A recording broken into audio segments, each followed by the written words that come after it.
Els Illuminati, una paraula que surt a totes les conspiracions del món. Però què hi ha de cert? I sobretot, té que veure tot això amb Dinamarca. Agafa't fort perquè potser t'il·lumines una mica. Els Illuminati i Dinamarca, mites i misteris. Els Illuminati van existir de debò, però no són com els imagina a internet. Van néixer a Baviera el 1776, fundats per Adam Weishaupt, un professor de dret. El seu objectiu era promoure la raó, la ciència i la llibertat de pensament en una època dominada per l'Església i pels reis absolutistes. Però les seves idees radicals van fer por al poder. El grup va ser prohibit només 8 anys després, el 1784.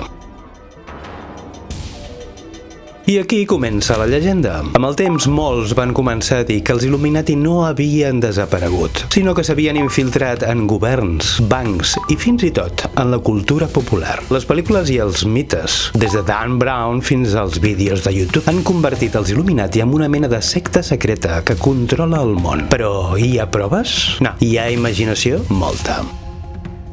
Quan es parla dels Illuminati sempre surten els maçons, però no són el mateix. Els maçons són una organització real, amb lògies oficials a tot el món, inclosa Dinamarca, on la maçoneria existeix des del 1743. Molts polítics, científics i artistes danesos hi han format part, com el rei Frederic VII o alguns membres destacats del Parlament en el segle XIX. Els maçons es basen en rituals simbòlics, amb valors com la llibertat, la fraternitat i la recerca del coneixement. Però com que són discrets, el misteri els envolta.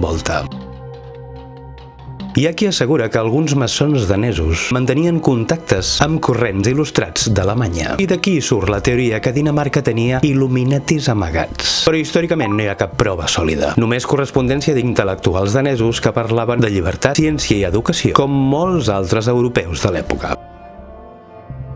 Malgrat això, a internet circulen històries que connecten els Illuminati amb Dinamarca. Una de les més famoses és que la família real danesa forma part d'aquest govern ocult, perquè Dinamarca és una monarquia antiga i estable. D'altres apunten a Copenhague com un centre energètic, on s'amaguen símbols ocults a l'arquitectura, com triangles o ulls. Però, de nou, tot això són interpretacions lliures, sense cap base històrica.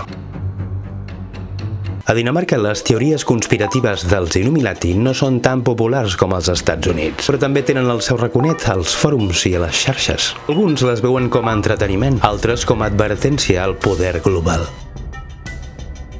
En resum, els Illuminati van existir, però només com un grup d'intel·lectuals del segle XVIII. Les connexions amb Dinamarca són més culturals que reals. I els maçons, tot i el misteri, són una institució oberta, no una secta secreta que ho controla tot.